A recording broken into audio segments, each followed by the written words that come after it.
When you glance up, feel the sun on your face, Mhm. what's the first thing you think? For most of us, I guess, it's just That- constancy, right? Yeah. Life-giving warmth, always there, reliable.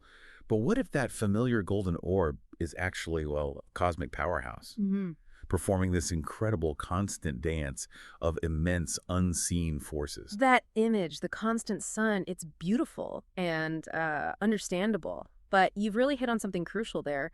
Beneath that calm facade, our sun is incredibly dynamic. It's far from just a simple, steady light bulb in the sky. It actually harbors processes that aren't just powerful, they're truly mind-bending in their scale and Yeah. their impact. And that's exactly what we're diving into today. We're going to pull back the curtain a bit on the sun's hidden activity. Yeah. Specifically, we're focusing on solar flares and, that stunning light show they can spark the auroras. Okay, let's unpack this. So let's start with solar flares. We hear the term a lot, but beyond the basics, what's the deeper insight? What's fundamentally fascinating about how a flare actually happens? Yeah, it's maybe less like a firework and more like a kind of celestial pressure cooker, if you will.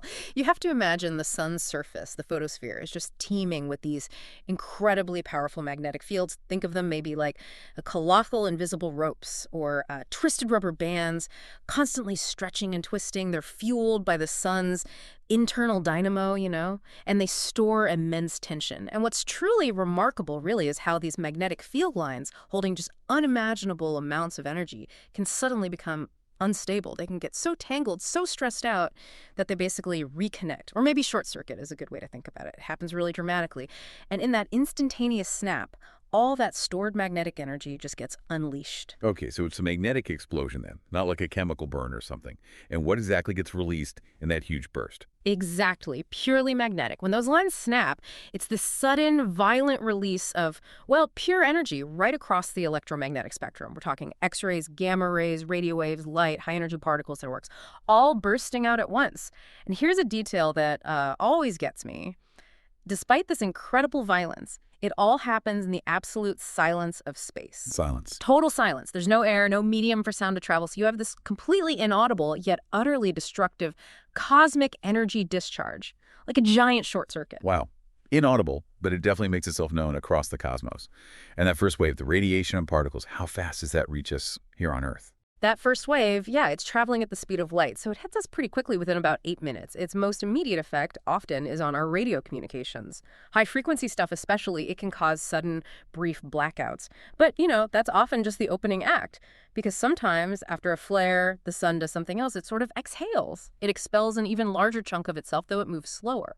This is what we call a coronal mass ejection, a CME. It's a vast cloud of superheated plasma that's super hot gas and charged particles. We're talking hundreds of billions of tons of the sun's outer atmosphere, literally blown off into space, a piece of the sun itself. Piece of the sun heading our way. That sounds, well, huge. Is this cloud traveling at the same crazy speed as the initial flare radiation?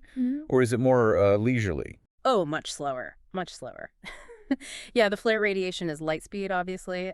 A CME is more like a ponderous cosmic cannonball, maybe. It can take anywhere from 1 day to maybe 3 days to cross the 93 million miles to Earth. But, what it lacks in speed, it definitely makes up for in sheer scale and potential impact. Okay, so this enormous cloud, literally part of the sun, is flying towards us. That sounds pretty daunting. But thankfully, our planet isn't just sitting here defenseless, is it? Absolutely not. No, Earth has its own amazing guardian, its magnetic field. We call it the magnetosphere. It's like an invisible force field wrapping around the whole planet, and it's constantly deflecting most of these incoming solar particles. Think of it like a protective bubble, a cocoon. Right, the magnetosphere. So when this slower-moving cloud, the CME, finally gets here and meets our shield, what happens then? What's the intricate dance that turns potential danger into something beautiful? Well, what's fascinating here is that magnetic field doesn't just block everything like a solid wall. It actually channels these energetic particles. It kind of funnels them, directs them down along the magnetic field lines towards the north and south poles.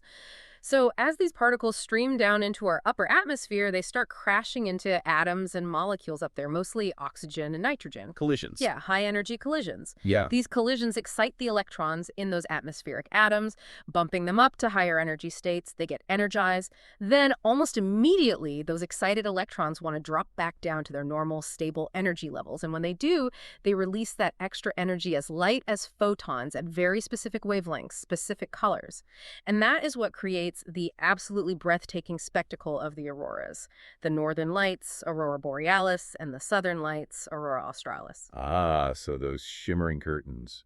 Green, pink, sometimes violet, dancing across the polar skies.